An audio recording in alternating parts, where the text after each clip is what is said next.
Hello friends, career UPSC platform पर आज के द हिंदू न्यूज़पेपर डिस्कशन में आपका स्वागत है। आज का पहला आर्टिकल है जो डिस्कस करने लायक है यूपीएससी पर्सपेक्टिव से। यह है Tamil Nadu CM slams presidential reference to top court on timeline to act on state bills.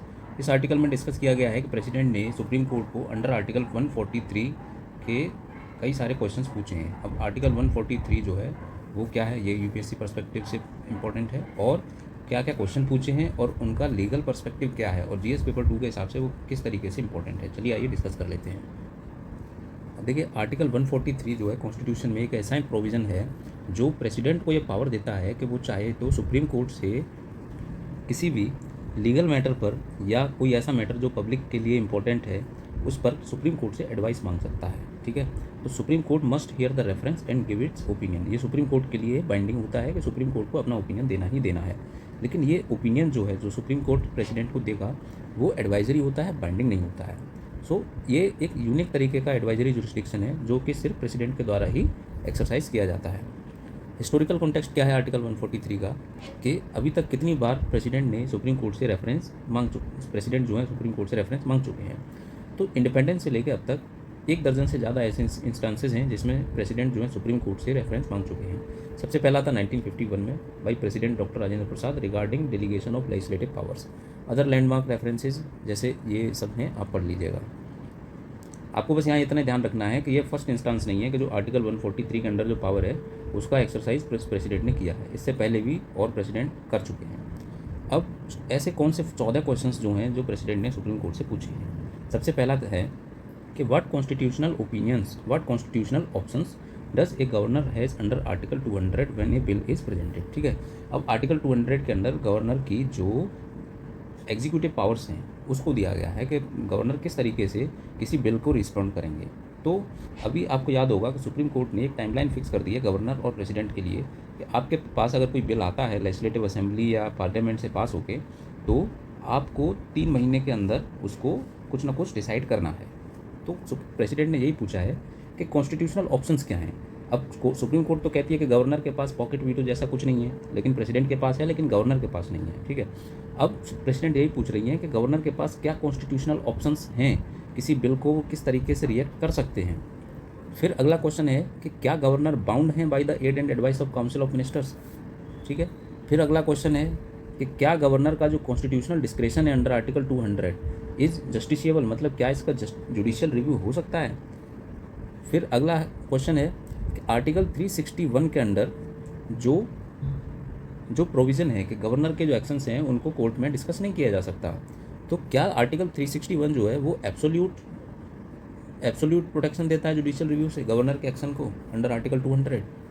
फिर कहते हैं, फिर अगला क्वेश्चन है कि क्या कोर्ट टाइमलाइंस इम्पोज कर सकती हैं and prescribe manner for the governor to exercise powers in absence of constitutional limits. मतलब डिस्क्रिशनरी रोल में क्या कोर्ट्स ये डिसाइड कर सकती हैं कि गवर्नर किस तरीके से एक्शन लेंगे।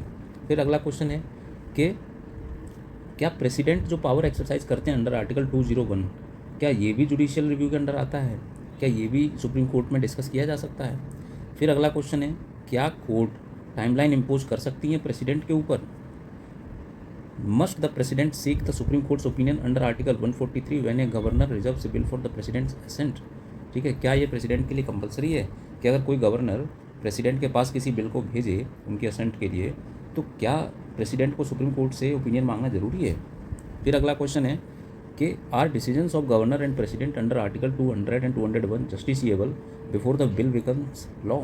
क्या बिल के लॉ बनने से पहले गवर्नर और प्रेसिडेंट के जो डिसीजंस हैं वो जस्टिसिएबल हैं, क्या उनको कोर्ट में डिस्कस किया जा सकता है। फिर अगला क्वेश्चन है, क्या सुप्रीम कोर्ट के पास ये पावर है कि आर्टिकल 142 के अंदर वो सब्सटीट्यूट कर सके constitutional powers and orders of the president और गवर्नर। क्या सुप्रीम कोर्ट 142 के अंदर प्रेसिडेंट और गवर्नर के ऑर्डर के अगेंस्ट ऑर्डर दे सकता है। अगला क्वेश्चन है, is a state law valid without the governor's assent under article 200। अभी रिसेंट जो किया था कि सुप्रीम कोर्ट ने जो गवर्नर ने बिल को विदहोल्ड कर दिया था, उसको सुप्रीम कोर्ट ने बोला था कि it is deemed to be passed by the governor. तो ये उसी पर क्वेश्चन मार्क है, क्या आर्टिकल 200 के अंदर गवर्नर के असेंट को स्टेट का जो लॉ है वो बाईपास कर सकता है।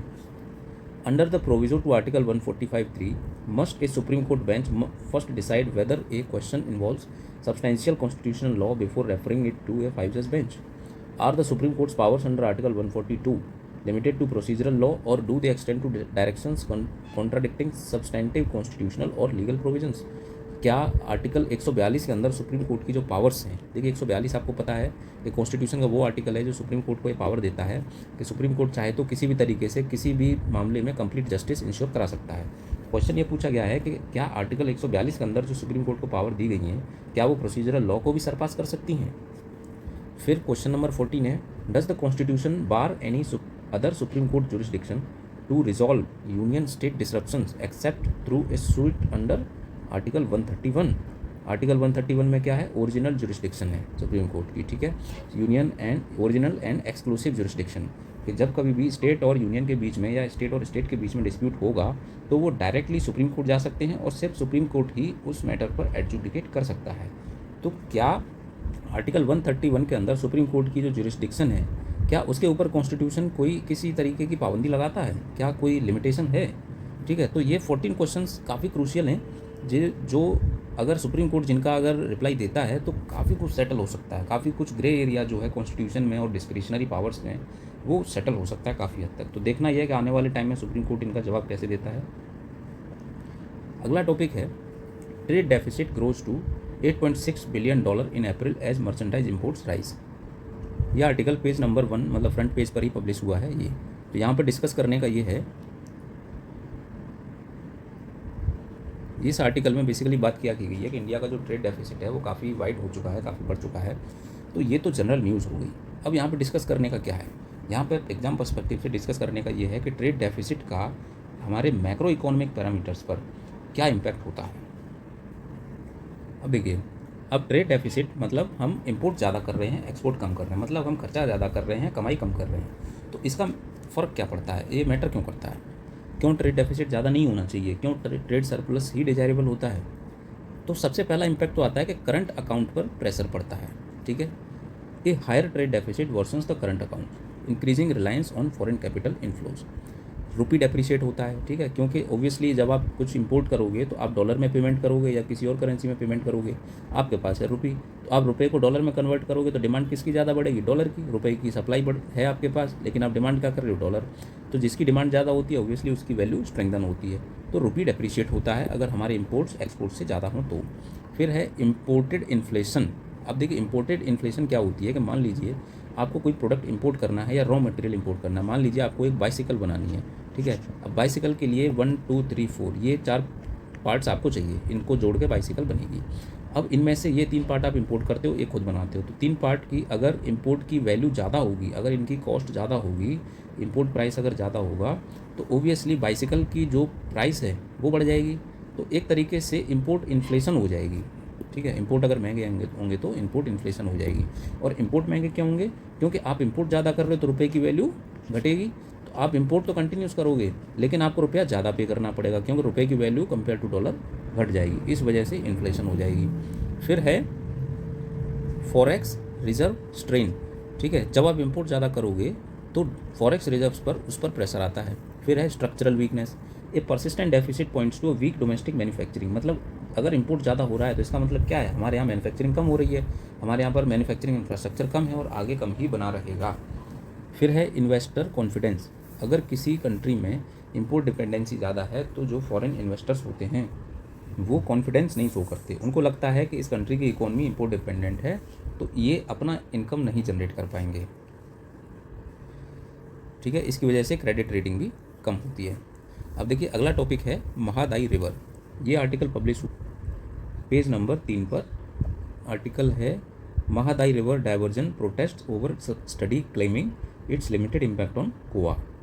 तो इस आर्टिकल में हमें डिस्कस क्या करना चाहिए? हमें बेसिकली डिस्कस करना है कि महादाई रिवर के बारे में हमें जानना है। ये प्रीलिम्स में ज्योग्राफी के टॉपिक में ये क्वेश्चन पूछा जा सकता है।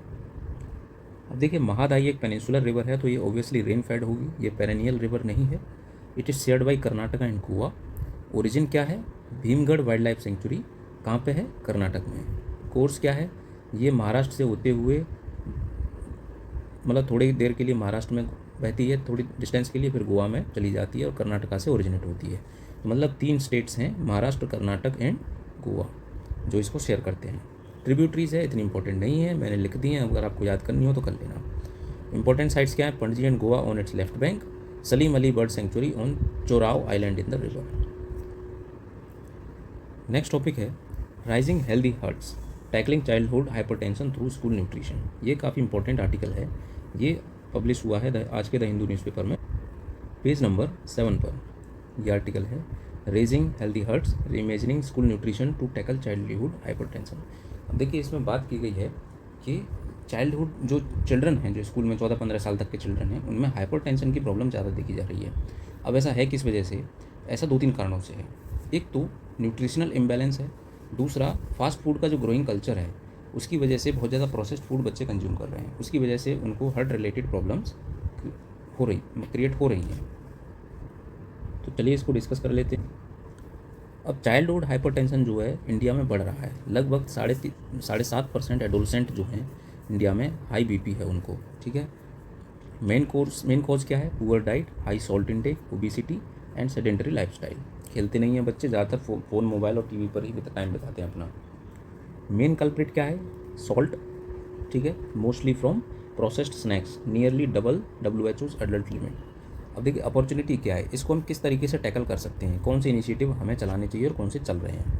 पहले तो है इंडिया का PM पोषण mission, it feeds 120 million children. इसके अंतर्गत हम एक न्यूट्रिएंट रिच डाइट बच्चों को दे सकते हैं, एक न्यूट्रिएंट बैलेंस डाइट बच्चों को दे सकते हैं, जो हमारी बच्चों की ईटिंग हैबिट्स को रीशेप कर सकता है।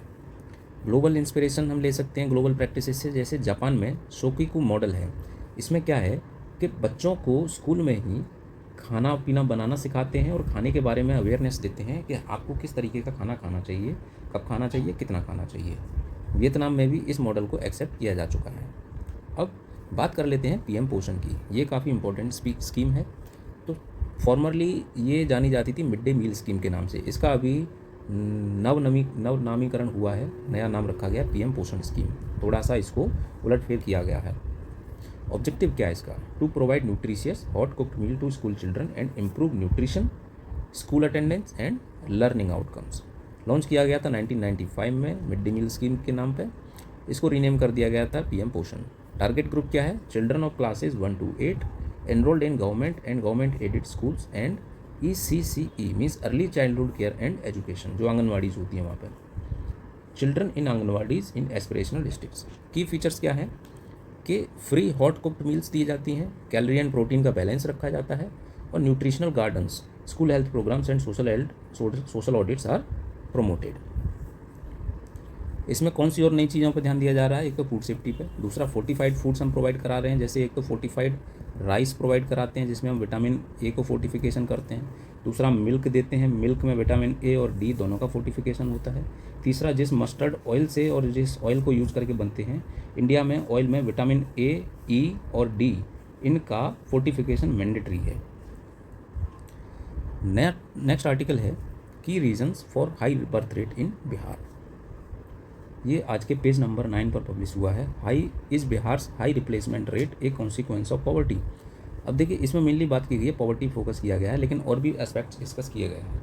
काफ़ी डिटेल डिस्कशन है, उतना आपको ज़्यादा डिटेल में जाने की ज़रूरत नहीं है। हमें ये जानने की ज़रूरत है कि हाई बर्थ रेट के क्या क्या प्रोमिनेंट रीजन हो सकते हैं। अब आपको पता होगा कि रिसेंटली जो TFR डेटा जो पब्लिश हुआ था, TFR, वो बताता है कि एवरेज तो इंडिया का 2.1 है या इससे लोअर ही है, डिक्लाइनिंग रेट पे ही है। केरला वगैरह का 1.4 1.8 के आसपास केरल तमिलनाडु आ चुका है, लेकिन बिहार का TFR अभी भी 3.0 है, जो कि काफ़ी कॉज ऑफ कंसर्न है, क्योंकि हाई बर्थ रेट के चलते स्टेट की जो लाइबिलिटीज़ हैं वो ज़्यादा होती हैं और डेवलपमेंट जो एक्टिविटीज़ हैं उनके ऊपर ज़्यादा स्ट्रेन आता है, प्लस फैमिली की सोशो इकोनॉमिक कंडीशन भी बहुत ज़्यादा अच्छी नहीं रह पाती। तो डिस्कस कर लेते हैं कि हाई बर्थ रेट के क्या रीजन्स हो सकते हैं बिहार जैसे स्टेट में। अब देखिए क्या रीज़न इंपॉर्टेंट हैं, क्या रीज़न है जो प्रोमिनेंट हैं। सबसे पहला तो cultural preference for large families. Bihar में काफ़ी समय से ये देखने को मिल रहा है, मतलब काफ़ी समय से ये देखने को मिलता है कि ज़्यादातर फैमिली का साइज़ जो है वो बच्चों का वो 4 से 5 के आसपास रहता है, 3 से ज़्यादा ही बच्चे होते हैं। तो एक कल्चरल प्रेफरेंस बन गई है कि 3-4 बच्चे तो नॉर्मल हैं, एक तरीके से एक नॉर्म बन चुका है। तो स्ट्रॉन्ग सन प्रेफरेंस है एक, तो इसको हम कहते हैं सन मेटा प्रेफरेंस। सन मेटा प्रेफरेंस क्या होती है कि मान लीजिए किसी के 3-4 बच्चे हुए और चारों लड़कियां होंगी, फीमेल हैं, उसको वो तब तक बच्चे पैदा करता रहेगा या वो फैमिली तब तक बच्चे पैदा करती रहेगी जब तक उसको कोई बॉय बेबी नहीं हो जाता। फिर एक बॉय बेबी हो गया तो वो क्या कहेंगे, अरे हमारे पास 4 लड़कियां हैं, एक लड़का और हो जाना चाहिए। इस चक्कर में वो छठा बेबी भी पैदा कर लेते हैं। इस चक्कर में उनका 7वां भी हो जाता है। अगर छठी लड़की हो गई तो फिर 7वां और कोशिश करेंगे कि एक और लड़का हो जाए। तो ये सन मेटा प्रेफरेंस है। Many families desire 2 sons leading to more children. Poverty and agrarian economy, ज़्यादा बच्चे मतलब ज़्यादा इकोनॉमिक एसेट, मतलब ज़्यादा बच्चे तो ज़्यादा काम करके देंगे, ज़्यादा कमा के देंगे, ये एक थॉट है उनका।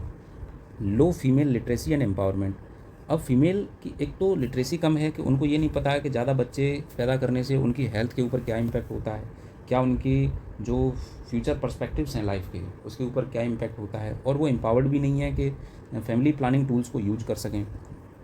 Poor access to family planning, conscious fertility choices, even urban families often prefer more children showing deliberate fertility decisions. तो ये कुछ रीजंस थे हाई बर्थ रेट के। अगर क्वेश्चन पेपर में क्वेश्चन पूछा जाता है तो ये रीजंस आप लिख सकते हो। नेक्स्ट टॉपिक है राइट टू लाइफ से रिलेटेड आर्टिकल देख लेते हैं पहले। ये आर्टिकल आज के पेज नंबर 10 पर पब्लिश हुआ है। Does article 21 include right to digital access? Right to digital access, अब देखिए रिसेंटली सुप्रीम कोर्ट का एक डिसीजन, एक जजमेंट आया था, उसमें बोला गया था कि right to digital access is part of fundamental right, that is right to life. इसमें बात की गई थी कि जो पर्सन्स विद डिसेबिलिटीज़ हैं उनके लिए सफिशिएंट मेजर्स नहीं होते कई सारे इंस्टीट्यूशंस में कि वो जो डिजिटल प्रोसीजर्स हैं, जो डिजिटल कम्युनिकेशन के लिए जो मैंडेटरी हैं, वहाँ पर डिजिटल कम्युनिकेशन जो मैंडेटरी है उसको एक्सेस कर सकें। जैसे बैंक में आप केवाईसी करने जाते हो तो केवाईसी में आपको थंब प्रिंट देना होता है। अब कोई हैंडीकैप है, उसके थंब भी नहीं है तो कहाँ से थंब प्रिंट देगा? या आपको आइरिस स्कैनर के थ्रू जो आपका रेटिना है उसका स्कैन देना है। अब मान लीजिए कोई ब्लाइंड है या किसी की आँखें ही नहीं है तो वो कैसे करेगा? ठीक है, तो इस तरीके की प्रॉब्लम्स आती हैं उनको, केवाईसी और अदर रिलेटेड प्रॉब्लम्स आती हैं। तो चलिए, आर्टिकल मेनली बात करता है ये persons right of persons with disabilities act and fundamental rights के ऊपर। तो डिस्कस कर लेते हैं मेन पॉइंट्स क्या हैं। तो सबसे पहले तो does article 21 include right to digital access? Yes, it is ruled by the Supreme court. Key points क्या हैं कि सुप्रीम कोर्ट की 30 अप्रैल की जो रूलिंग है 2024 की, Supreme Court interpreted article 21 right to life and personal liberty to include right to digital access. ठीक है, पहली बात तो ये कि right to digital access is right of life specially for persons with disabilities. अब लॉ में इसका बेसिस क्या है, सुप्रीम कोर्ट के पीछे इसके पीछे की रीजनिंग क्या थी कि rights of persons with disabilities act 2016 mandates accessible electronic media and services. Rights of PWD जो एक्ट है वो खुद ही ये मैंडेट करता है कि इलेक्ट्रॉनिक मीडिया का एक्सेस जो है वो मैंडेटरी है प्रोवाइड कराना। Constitution article 14, 15, 21 and 38 guarantees equality, dignity and freedom which the Supreme Court says includes equal access to digital platforms. अब ये मैटर क्यों करता है? वही केवाईसी रिलेटेड मैटर्स। ठीक है, केवाईसी कुछ मेथड्स हैं like selfie based verification, reading flashing codes और वीडियो बेस्ड आईडी। ठीक है, अब ब्लाइंड यूजर्स कैसे फ्लैशिंग कोड्स को रीड करके बताएगा? फिर है सुप्रीम कोर्ट के डायरेक्टिव्स क्या हैं कि digital KYC norms must be revised to include accessible inclusive processes for PwDs. Accessibility is now recognised as a constitutional right, not just a policy call. ठीक है, अगला आर्टिकल देखते हैं। नेक्स्ट आर्टिकल है, इसी पेज पर पब्लिश हुआ है, should NOTA be included in all elections compulsorily. ये आर्टिकल बेसिकली नोटा के ऊपर डिस्कस करता है। चलिए मेन पॉइंट्स डिस्कस कर लेते हैं। नोटा को means none of the above का जो ऑप्शन है जो ईवीएम्स में लगाया जाता है वो कब इंट्रोड्यूस किया गया था? ये सबसे पहले इंट्रोड्यूस किया गया था 2013 में। एक PIL फाइल हुई थी by People's Union for Civil Liberty, जो कोई ऐसा प्रोविज़न डिमांड कर रही थी कोर्ट से कि ऐसे वोटर्स जिनको कोई भी कैंडिडेट पसंद नहीं है, ईवीएम में जो कैंडिडेट मेंशन है उसमें से कोई भी पसंद नहीं है मान लो, तो आप किसको चुनोगे? कोई तो ऐसा प्रोविज़न होना चाहिए उनकी चॉइस को भी रेस्पेक्ट करने का। ठीक है, तो इसलिए नोटा इंट्रोड्यूस किया गया था। नोटा रिलेवेंट है क्या? NOTA gives voters an option to express dissatisfaction with candidates, so yes, it is relevant in some way. It is also not relevant because in our country there is first past the post. ठीक है, first past दी post, तो जिसके भी vote share सबसे ज़्यादा होगा वो जीत जाएगा। दूसरी बात, नोटा के जो वोट हैं उनको काउंट नहीं किया जाता है, रिजल्ट में उनको इंक्लूड नहीं किया जाता है। Should NOTA be compulsory when there is only one candidate? कई बार ऐसा होता है कि जैसे अभी सूरत में हुआ था कि सिर्फ एक ही कैंडिडेट था, तो क्या उस केस में नोटा को ऑल्टरनेटिव कैंडिडेट के रूप में खड़ा करना कंपलसरी है? सो द विधि सेंटर, एक एनजीओ है Vidhi centre, filed a PIL demanding compulsory NOTA in elections even with a single candidate to allow voters to express disapproval. अब EVM में मान लीजिए एक ही कैंडिडेट है और वो किसी को नहीं पसंद है या ज़्यादातर जनता को नहीं पसंद है, तो एक तो वो ऑप्शन हो सकता है वो अपना वोट डालने ही ना जाए, लेकिन वो उनका राइट टू वोट का, भाई आप उनका हनन कर रहे हो राइट टू वोट का, कि उसको अपॉर्चुनिटी नहीं दे रहे हो, कोई दूसरा कैंडिडेट है ही नहीं। तो नोटा कम से कम उनके राइट टू वोट को रेस्पेक्ट करता है, उनकी जो फ्रीडम ऑफ स्पीच है उसको रेस्पेक्ट करता है कि वो एटलीस्ट उसको एक्सप्रेस कर पाएँ कि हम इस कैंडिडेट से सेटिस्फाइड नहीं है। इलेक्शन कमीशन पोजीशन क्या है नोटा पर? इलेक्शन कमीशन की क्या पोजीशन है? Election Commission opposes making NOTA compulsory in uncontested elections because uncontested elections are very rare. 1971 से अब तक सिर्फ 6 अनकंटेस्टेड लोकसभा इलेक्शंस हुए हैं, मतलब सिर्फ 6 जगह ऐसी बार इलेक्शन हुआ है अब तक जहां पर सिर्फ एक ही कैंडिडेट था। Such a move would require legislative amendments to the Representation of People Act and election rules. ठीक है, RPA जो एक्ट है उसको अमेंड करना पड़ेगा। Conducting elections with NOTA in these cases would not add much workload but it is unnecessary given the rarity. Possible reforms क्या हैं कि एक तो मिनिमम वोट परसेंटेज हमें फिक्स कर देना चाहिए। जो अभी first past the post system है उसको हमें थोड़ा चेंज करना चाहिए, कि ये करना चाहिए कि भाई मिनिमम किसी भी कैंडिडेट को जीतने के लिए मिनिमम 20% वोट सिक्योर करना कंपलसरी है, या 15% या 10% सिक्योर करना कंपलसरी है। उससे नीचे अगर होंगे तो जमानत जब्त हो जाएगी।